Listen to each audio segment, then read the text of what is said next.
My brother married my ex-wife, and my whole family applauded. That sentence alone should tell you everything about the nightmare that unfolded in my life. But if it were that simple, I wouldn't still be here, sleepless, haunted, and broken, reliving every single detail. This isn't just a story of betrayal. It's a wound carved so deep that no matter how much time passes, I still feel it bleeding. My name is Daniel. I'm 32 years old, and I used to believe I came from a close-knit family. I thought loyalty, trust, and love were the backbone of everything we stood for. I grew up with one brother, Michael, my blood, my shadow, my so-called best friend. We were only 3 years apart. He was always the charming one, the one who made people laugh, the one my parents seemed to favor without even realizing. I didn't envy him, or at least I didn't think I did. I just wanted us to always have each other's back. That was before I learned the truth that sometimes the knife buried in your back carries your own brother's fingerprints. And then there was her, Emily. She wasn't just another woman. She was the love of my life, or so I believed. We met in college, young and reckless, and for a while it felt like destiny. We laughed until our stomachs hurt, we built dreams late at night on crumpled sheets of paper, and we swore we'd grow old together. She wasn't perfect, but who is? She had this smile that could calm me down even in my darkest storms, and I was blind enough to believe that was enough to keep her by my side forever. We got married when I was 27. A modest ceremony, nothing extravagant, but it was real. It was ours. At least, that's what I thought. My parents were proud. My brother stood by me as best man. And I'll never forget the way he looked at Emily that day. Eyes that lingered just a second too long. A smile that curved not just with joy, but with something else, something I couldn't put a name to back then. I brushed it off. Why would I suspect anything? He was my brother. She was my wife. Those roles are sacred. At least, they're supposed to be. The first year of marriage was good, simple, filled with tiny battles and small victories. We struggled with bills, laughed at burnt dinners, and argued about whose turn it was to fold laundry. Normal things. Or maybe I was too distracted, too caught up in the illusion of happiness, to notice the cracks forming beneath the surface. Looking back now, the signs were there. Emily was restless, always on her phone, smiling at messages I never saw. She would say it was her friends, or work, or some inside joke I wouldn't get. I wanted to believe her. I needed to believe her. Because the alternative, that the woman I vowed to trust was hiding something, was too painful to consider. Michael, too, started showing up more often than usual. At first, it made me happy. My brother dropping by to share a beer, to watch the game, to hang out. But slowly, his visits became oddly timed, when I was running late, when Emily was home alone, when I wasn't around. I laughed about it, told myself it was just coincidence. But even back then, something inside me whispered that there was more, something ugly brewing behind closed doors. And then came the day that destroyed everything. It was a Sunday afternoon, the kind where families gather, eat too much food, and share laughter that feels endless. My parents had invited everyone over, me, Emily, and of course, Michael. My father had grilled steaks, my mother had made her famous apple pie, and the smell of cinnamon hung heavy in the air. For a brief moment, I allowed myself to believe we were still the family I once knew. But then, while helping clear the table, I overheard them. Emily's voice, hushed but urgent, followed by Michael's laugh, the kind of laugh that carried too much familiarity. My heart froze in my chest. I leaned closer, careful not to make a sound, and that's when I heard her say it. If he finds out, everything will fall apart. Michael's reply was low, firm, almost protective. He won't. He can't. Just act normal. Those words slammed into me like a freight train. My hands went numb. My chest tightened as if invisible chains were wrapping around my ribs, squeezing the life out of me. What couldn't I find out? What were they hiding? And why did it sound like something that tied them together in a way that had nothing to do with me? I stumbled back, my mind spinning, the ground beneath my feet suddenly foreign. I wanted to storm in, demand answers, but fear gripped me. Fear of what I might hear. Fear that the fragile life I had built was about to shatter into pieces I could never put back together. I didn't confront them that night. Instead, I smiled through clenched teeth. I laughed when I had to, and I hugged my brother like I always did, though inside, I was screaming. I lay in bed next to Emily, her back turned to me, her phone clutched in her hand even as she slept. And all I could hear were those words. If he finds out, everything will fall apart. And just like that, the seed of tragedy had been planted. I kept telling myself that maybe I was imagining things, that maybe I was overthinking. But the more I looked at her, the harder it was to ignore. Something about the way she moved around me had shifted. She wasn't the same. And once you notice even the smallest crack, it's like you can't stop staring at it until the whole wall starts to crumble. It began with her phone. She never used to care about where it was, leaving it on the couch or the dining table without a second thought. But now, suddenly, that phone was glued to her hand. She'd flip the screen down whenever I came close, as if the glow of it would expose something I wasn't supposed to see. She smiled at it. God, those smiles, tiny, secretive, like the screen was whispering sweet things only she was allowed to hear. One night, I reached out to grab her phone, absent-mindedly, just to check the time. She snatched it back so quickly that her hand trembled. I laughed it off then, trying to convince myself it was nothing, but a cold pit formed in my stomach. Why would she react like that if she had nothing to hide? Our conversations began to thin out like smoke.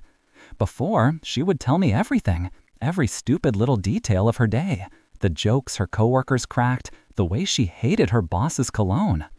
But now, when I asked, she'd answer with vague one-liners. It was fine, just busy, nothing important. And then her eyes would drift away, back to the glow of her phone, back to anywhere but me. The nights were the worst. She would come home late, her excuses piling up like receipts. Overtime, she'd mutter, or I went out with some friends. But when I asked which friends, she'd hesitate just enough for me to notice, and then throw out a name I hadn't heard in months. Something didn't add up. I wanted to trust her. God knows I wanted to. But I couldn't ignore the way she avoided my touch, pulling away when I reached for her hand, turning her back to me in bed. She used to curl into me, fall asleep in my arms, breathing softly against my chest. Now, it felt like there was an invisible wall between us, one I couldn't climb no matter how hard I tried. And then came the slips, the little mistakes she couldn't control. Once, while we were talking, she laughed softly and almost said another man's name. She caught herself, but it was too late. I froze. She covered it with a cough, brushed it off, but the damage was already done. That name burned itself into my mind, circling like a vulture. Who was he? Another night, she was texting under the blanket, thinking I was asleep. The faint glow lit up her face. Her lips curved into a smile I hadn't seen in months. I felt like a ghost in my own bed, watching the woman I loved share her laughter with someone else. I wanted to grab the phone, demand answers, but my body froze. My heart pounded, my throat tightened, and I just lay there, suffocating in silence. Doubt is poison. It seeps into everything. I found myself second-guessing every word she spoke, every step she took, every shift in her eyes. Did she really have to work late? Did she really meet an old friend for coffee? Was that perfume on her clothes hers or someone else's? I started searching for answers without even realizing it.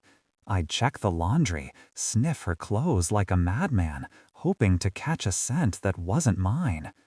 I'd look at her purse when she wasn't watching, dig through receipts, desperate for a clue.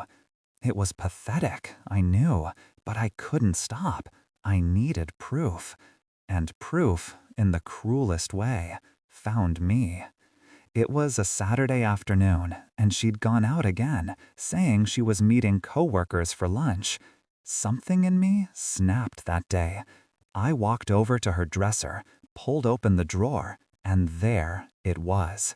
A small slip of paper, folded neatly, as if hidden away, but not too carefully. It was a receipt, a restaurant, dinner for two.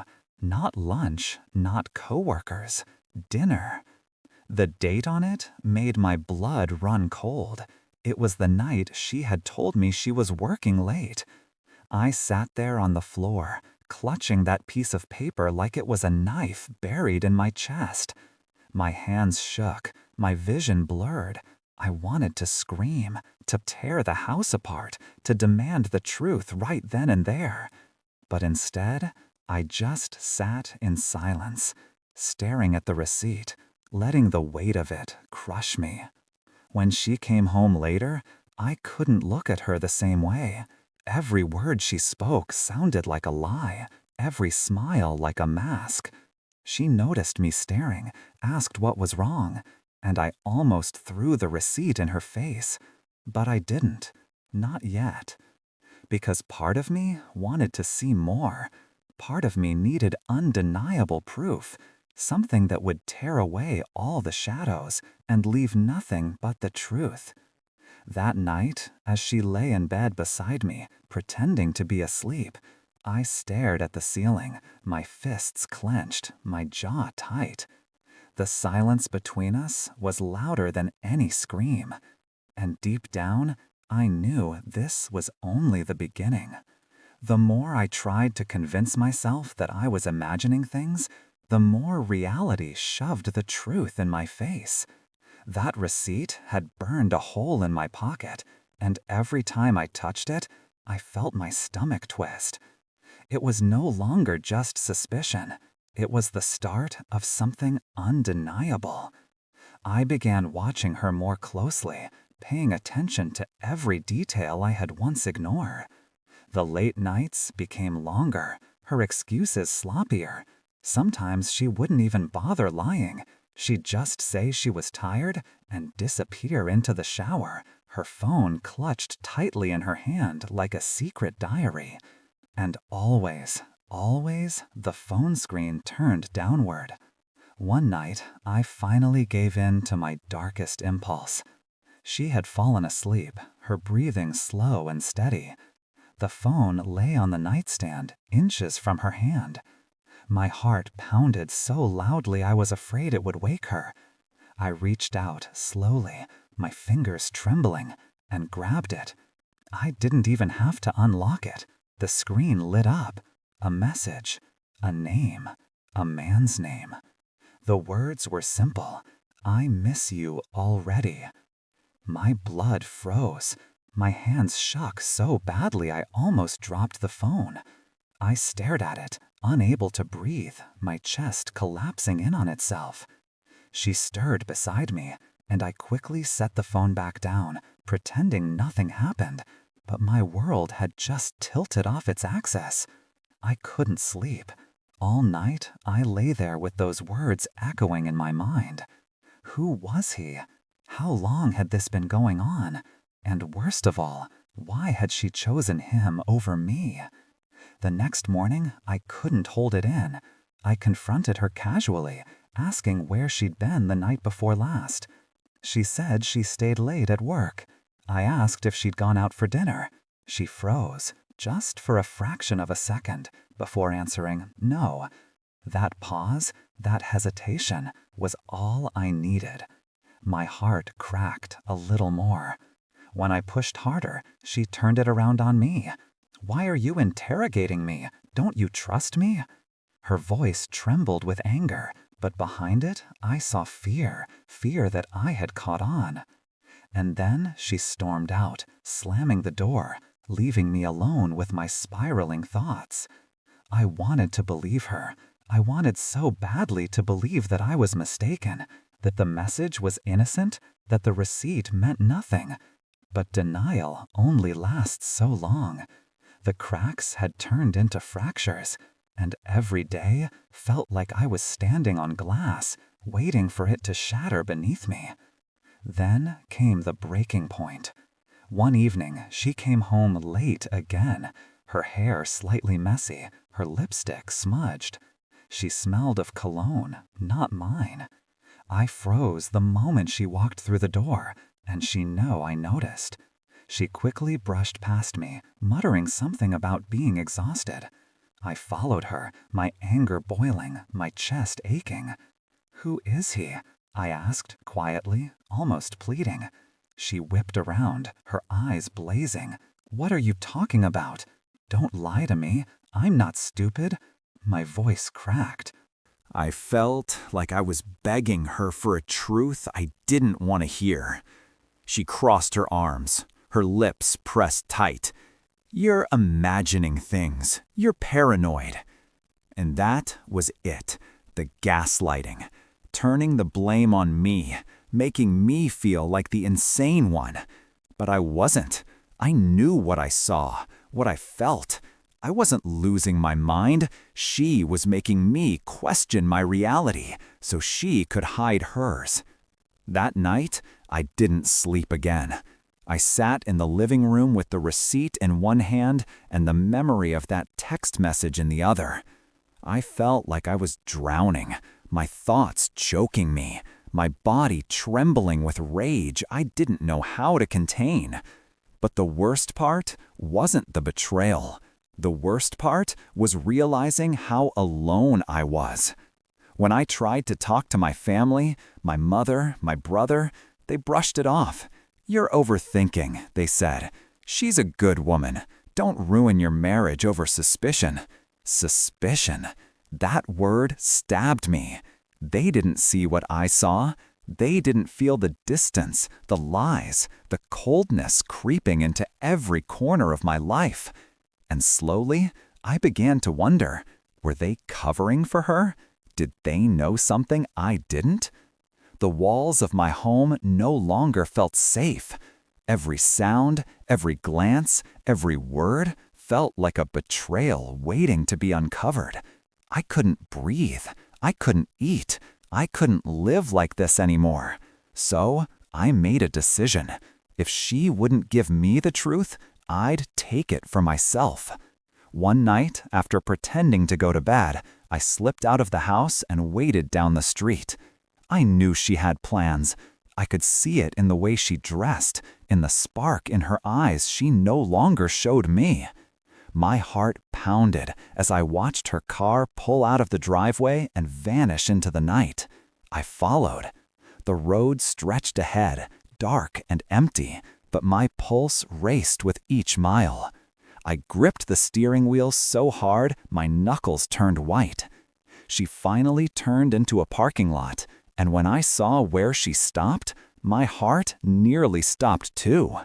It wasn't her workplace. It wasn't a coffee shop. It wasn't even a friend's house. It was a hotel. I parked far enough away not to be seen, my chest heaving, my vision blurred with tears and rage. And then I saw him. A man, tall, broad-shouldered, walking up to her car with a smile that cut into me like a knife. She stepped out, and without hesitation, they embraced. Not as co-workers, not as friends, but as lovers. I sat there, gripping the steering wheel, my teeth grinding, my whole world collapsing before my eyes. And in that moment, I knew. The truth I had feared was now undeniable. This wasn't suspicion anymore. This was betrayal. I sat in that car for what felt like an eternity, frozen, suffocating on the side of their embrace. My wife, the woman I had shared my life with, the woman I trusted with my heart, was standing in a hotel parking lot wrapped in another man's arms. I wanted to scream, to charge at them, to tear the world apart with my bare hands. But instead, I just sat there, shaking, my vision swimming with rage and grief. When they disappeared inside, the hotel door swallowing them whole, I felt the last shred of denial leave my body. There was no going back now. The receipt, the messages, the late nights, the lies, all of it clicked into place like pieces of a puzzle I had been too afraid to finish. And there it was, the picture of betrayal, clear and undeniable. I drove home in silence, gripping the wheel so tightly my fingers ached. My chest felt hollow, like someone had carved me open and scooped everything out, leaving only a shell. The house was dark and cold when I walked inside. I collapsed on the couch, burying my face in my hands, and for the first time in years, I cried. Not just tears, but guttural, broken sobs that shook my body. By the time she came home the next morning, I had already decided what I would do. I wouldn't explode yet. No, I needed to hear it from her mouth. I needed her to confess, to stop hiding behind lies and excuses. She walked in, humming softly, a faint smile on her lips. It was the same smile she used to give me when we first fell in love, the smile that once made me believe I was the luckiest man alive. Now, it made me sick. "Where were you last night?" I asked, my voice eerily calm. She froze for a moment, then quickly recovered. "At work. I told you, I had to stay late." "Work," I repeated, staring straight into her eyes. "Do you usually work at a hotel?" Her eyes widened, just slightly, before narrowing with anger. "What are you talking about? Have you been following me?" "I saw you." My voice cracked, but I pushed through. "I saw you with him. Don't lie to me anymore." For a moment, her mask slipped. I saw guilt flash across her face, raw and undeniable. But then, it was gone, replaced by fury. "You're insane," she snapped. "You're paranoid and controlling." "Don't you dare turn this on me," I shouted, my voice echoing through the house. "You think I don't know what I saw? Do you think I'm blind?" Her lips trembled, but she didn't answer. She turned away, grabbing her phone, her hands shaking. And in that silence, in that refusal to deny or confess, I found my answer. I stormed out before I did something I couldn't take back. My chest felt like it was caving in, my breaths sharp and uneven. The walls of my own home were suffocating me. Everywhere I looked, I saw lies. Every photo on the wall, every memory we had built, it all felt tainted now. I couldn't eat. I couldn't sleep. I couldn't escape the image of them in that parking lot. It replayed over and over in my head, a cruel movie I couldn't stop watching. And worst of all, I had no one to turn to. When I tried talking to my family again, they dismissed me. "You need to calm down," my brother said. "You're imagining things." Imagining things. The words cut deeper than any blade. My own brother, the person I had trusted more than anyone else, refused to believe me. And in his eyes, I saw something else, something I couldn't place then, but would later haunt me forever. The days that followed were unbearable.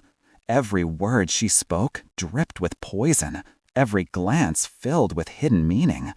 I tried confronting her again, but each time it ended the same way, with her twisting the story, blaming me, painting me as the jealous husband losing his grip on reality. One night, the storm finally broke. We were in the kitchen. The tension so thick it suffocated the air. I demanded the truth, my voice shaking, my body trembling with fury. She screamed back, her words sharp and venomous. Dishes clattered, voices rose, and for the first time, our neighbors could hear everything. I saw the curtains move, shadows of people peeking in, curious about the chaos spilling out from behind our walls. "You think you're the victim?" she spat, her eyes blazing with rage. "Maybe if you weren't so pathetic, I wouldn't need someone else." The words struck me like a bullet. My knees nearly buckled, my vision blurred. It wasn't just the betrayal anymore, it was the cruelty, the deliberate attempt to destroy me with her tongue. I stumbled back, clutching the counter to keep from collapsing. My heart felt like it had shattered into a million pieces. And she just stood there, breathing heavily, her chest rising and falling, as though she had finally freed herself from a burden. That night, I didn't cry. I didn't scream. I didn't even sleep. I sat in silence, staring at the darkened walls, the words echoing in my head. Pathetic, pathetic, pathetic. But deep inside, something shifted. The grief began to harden into rage, the sorrow into determination. I could no longer sit back and let her destroy me piece by piece. The truth was out there, and I was going to find it, all of it. And then I stumbled upon it, the clue that would unravel everything, that would expose the entire web of betrayal for what it really was. It wasn't just her lies. It wasn't just another man. It was so much worse. Hidden in her phone, tucked away in a folder she thought I'd never find, was a series of photos and messages. And in them was my brother. The world tilted again, darker, crueler than before. This wasn't just about my wife anymore. This was about blood. This was about betrayal that cut straight through the core of family itself. My hands shook so violently, I almost dropped her phone. My brother's face glared back at me from the screen, locked in moments that I was never meant to see. Moments that stripped away any illusion of normalcy my life had left. He wasn't just a bystander, not some accidental figure caught in the wrong place. He was the man, the one she had been sneaking away to see, the one she had been lying for. My own brother. I felt sick, my stomach twisted into knots as I scrolled through message after message, each one more damning than the last. Words of intimacy, photos I wished I could unsee. Promises made in secrecy. And through it all, one thought pounded inside my skull like a war drum. They both betrayed me. I don't remember how long I sat there in the dark, phone glowing in my trembling hands. Hours, maybe. My heart was racing, my throat raw from silent screams. When she finally stirred in the bedroom, I heard the soft rustle of sheets, the faint creak of the mattress. I knew what I had to do. I walked in, the phone clutched so tightly my knuckles turned white. She blinked up at me, her expression groggy and annoyed. "What are you doing?" she mumbled. I didn't answer. I just held up the phone, the screen lit with one of the pictures, her and my brother. Their bodies pressed together, smiling like the world belonged to them. Her eyes widened, and for the first time, I saw fear. Real fear. She sat up quickly, the color draining from her face. "Where did you—" "Don't you dare!" I cut her off, my voice trembling with fury. "Don't you dare lie to me again!" She opened her mouth, closed it, then opened it again, searching for words that wouldn't come. Finally, she whispered, "I'm sorry." 2 words. That's all she gave me. 2 pitiful, worthless words for the years she had stolen from me, the life she had poisoned, the family she had destroyed. "Sorry," I spat. "You're sorry? For what? Ruining our marriage? For turning my own brother into a stranger I can't look at without wanting to kill him? Or are you sorry that I found out?" She started crying then, sobs racking her body. And for a split second, I wanted to believe her tears. But then I remembered every night she came home late, every lie that rolled so easily off her tongue, every time she looked me in the eyes and told me nothing was wrong. The rage boiled over. I couldn't hold it in anymore. I shouted until my throat burned, demanding answers she couldn't give, hurling every ounce of pain back at her like knives. The noise drew attention, footsteps in the hallway, whispers, doors opening. And then, as if fate had been waiting for this exact moment, he walked in. My brother. The room fell silent for a split second, the 3 of us locked in a triangle of betrayal. My wife sat on the bed, face streaked with tears. I stood in the center of the room, fists clenched, phone glowing with evidence. And my brother had the audacity to look calm. "You should put the phone down," he said softly, as though I were a child throwing a tantrum. I lunged at him. My fist connected with his jaw before I even knew what I was doing. He stumbled back, crashing against the doorframe, but he didn't fight back. Instead, he held up his hands. "Stop! Just stop!" he shouted. "This isn't how you think it is." "Not how I think it is," I roared. "I've got the proof in my hand. Don't you dare stand there and tell me I'm imagining things." By now, voices filled the hallway. Family members, neighbors, people who had no right to see this, but who now bore witness to the unraveling of my life. My mother's voice broke through the chaos, trembling, desperate. "What's happening? What's going on?" I turned to her, my chest heaving, my voice hoarse. "Ask him. Ask your precious son what he's been doing with my wife." Gasps echoed around the room. My brother's face darkened, but he didn't deny it. Not once. He just stared at me, jaw tight, eyes cold. That silence was all the confirmation anyone needed. My mother collapsed into a chair, hands clutching her head, whispering prayers that sounded more like curses. My father turned away, his face pale with shame. And the rest of the family stood frozen, caught between horror and disbelief. "This is a lie," my wife suddenly shouted, her voice sharp, frantic. "He's twisting everything. It's not what it looks like." But nobody listened. Her words fell flat against the heavy silence, against the truth that hung thick in the air. I turned back to my brother. "Why?" I whispered. "Why him? Why her? You could have had anyone. Why did it have to be the one person who mattered most to me?" He didn't answer. He couldn't. And maybe that silence hurt even more than the betrayal itself. Something inside me broke then. My legs gave out and I sank to the floor, the phone slipping from my hands. I wept openly, my sobs echoing through the room, raw and uncontrollable. My wife reached for me, but I pushed her away. My brother tried to speak, but my father's hand stopped him, firm and final.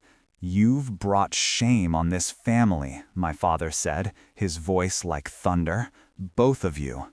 The words hung in the air, heavy and damning.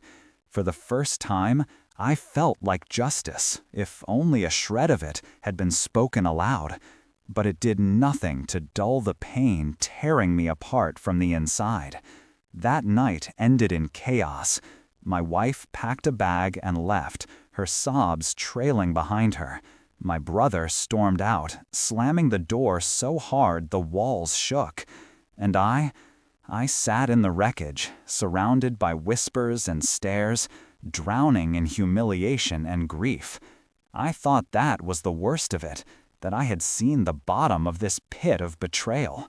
But I was wrong, because hidden in those messages, in the ones I hadn't dared open yet, was one final secret, one that twisted the knife so deep I could never pull it out again. A message that revealed this wasn't some fleeting fling. It had been going on for years. The days after the revelation passed in a blur. Sleep became impossible. Food turned to ash in my mouth. Everywhere I went, I felt eyes on me. Sympathy from some, judgment from others, whispers that followed like shadows. My wife was gone, but not far. She stayed with a friend in town, calling my phone over and over, begging me to talk, to meet, to forgive.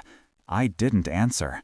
Each time her name lit up the screen, it felt like acid searing into my veins. My brother, on the other hand, had disappeared entirely. No calls, no apologies, not even an attempt to face what he had done. At first, I thought that hurt more than anything. But soon, silence became its own answer. He was a coward. He couldn't look me in the eyes, because deep down he knew he had destroyed not just my marriage, but our blood bond, something sacred, something that could never be repaired. My parents kept the house quiet, like they thought silence might heal the wound splitting us all apart. But I heard my mother cry at night, soft sobs that leaked through her bedroom walls. My father never said much, only shook his head when he passed me in the hall, his disappointment a weight heavier than any words. The humiliation didn't stay inside our home. No secret ever does. Friends, neighbors, coworkers, they all found out. Some tried to offer comfort, others avoided me entirely, as though betrayal might be contagious. And yet, strangely, I felt lighter. The truth was out. The lies, the deception, they were no longer my burden alone. One evening, as the sun sank behind the hills and painted the sky a burning red, she came back. She stood on the porch, hair unkempt, eyes swollen from days of crying. "Please," she whispered when I opened the door, "just hear me out."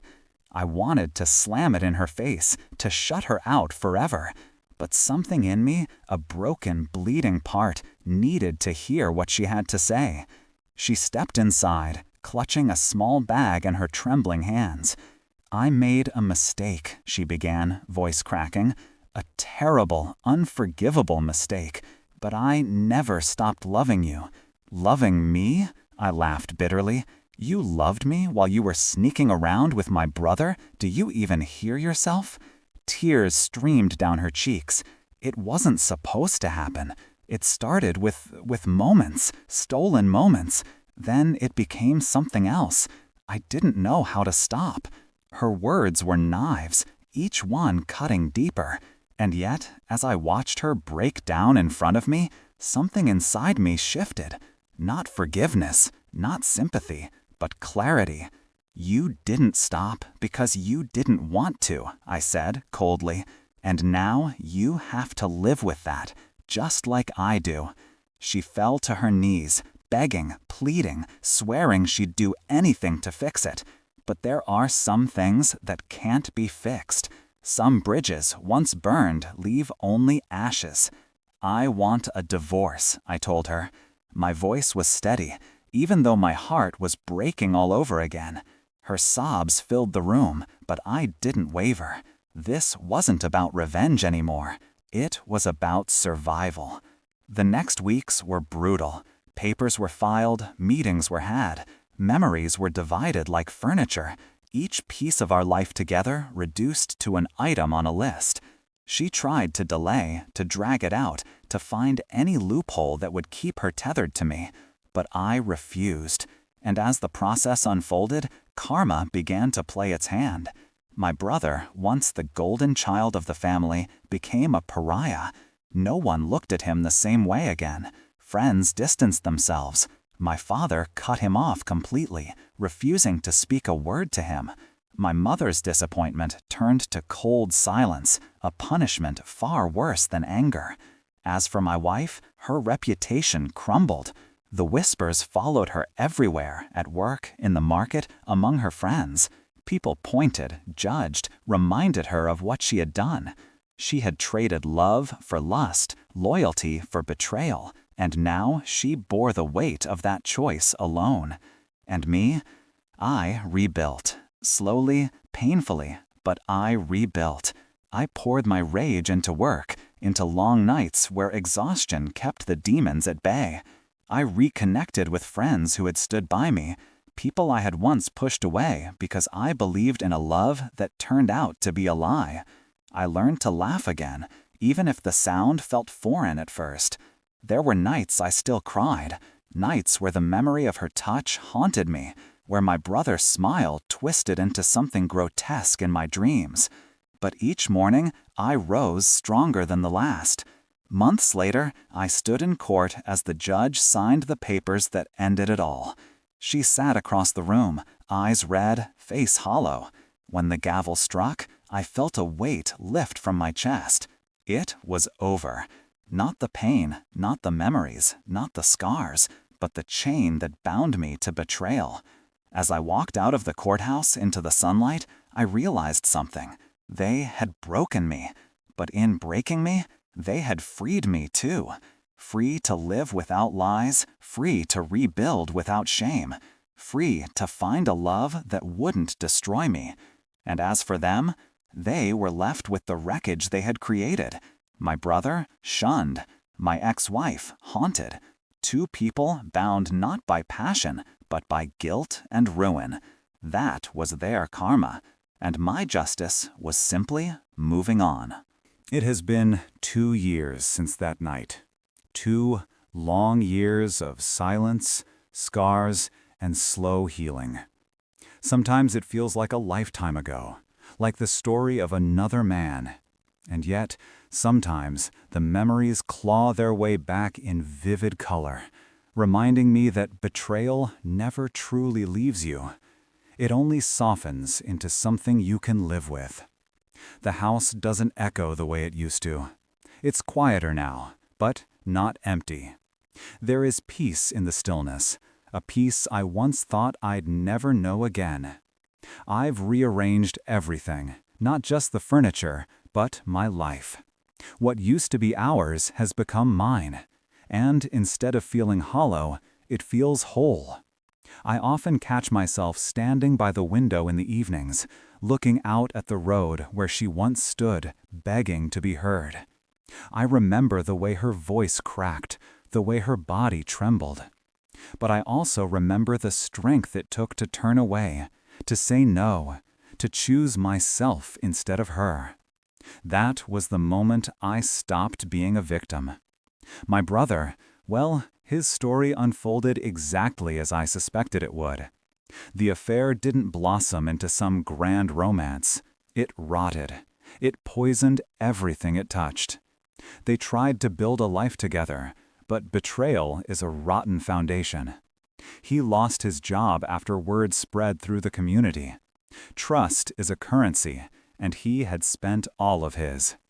When the last person turned their back on him, he realized too late what he had destroyed. She stayed with him for a while, I heard. Maybe out of guilt, maybe out of desperation. But it didn't last. The whispers, the judgment, the guilt, it ate them alive. Now she drifts alone, moving from place to place, never staying long enough to face her own reflection. Sometimes I wonder if she regrets it, if, in the stillness of her nights, she thinks of me and what we had before it all crumbled. But then I stop myself. It doesn't matter. Her regrets are her prison, not mine. As for my brother, I no longer hate him. Hatred is heavy, and I carried it long enough. Now I pity him. I pity the weakness that made him steal from his own blood, the cowardice that kept him silent when truth could have spared me years of lies. He is not my brother anymore. He is just a man I used to know, one I can live without. And me? I survived. That is my victory. I found pieces of myself I never knew existed. Resilience, patience, a fire that refuses to be extinguished. I learned that love, real love, does not destroy. It builds. And though I am not ready yet, I know one day I will find someone who sees me not as an option, not as a secret, but as a choice worth standing by. There is a strange kind of beauty in ruin. When something shatters, you see its true form, its jagged edges. And when you rebuild, you no longer hide those cracks. You wear them as proof that you survived. People often ask me what I learned through all of this. And the truth is, betrayal teaches you things no book, no sermon, no wise words ever could. It teaches you that trust is fragile, that even blood can turn its back, that love can be twisted into a weapon. But it also teaches you that strength is born in darkness, that self-respect is worth more than any relationship, that sometimes the most powerful act of revenge is not destruction, but survival. So if you are listening to my story and you've felt the sting of betrayal, know this: you are not broken beyond repair. You are not defined by the lies of others. You are more than the pain they left behind. I once thought my life had ended the day I saw them together. But life didn't end. It began again, in fire, in ashes, in rebirth. The last time I saw my ex-wife, months after the divorce, she tried to speak to me. She looked thinner, older, her smile forced. She opened her mouth to say something, but I stopped her with a single sentence. You made your choice. Now I'm making mine. And I walked away. That was the moment I knew I was free. So here I am, telling you my truth, not because I want sympathy, but because maybe, just maybe, it will help someone else choose themselves, to walk away from the lies, to rebuild, to live again.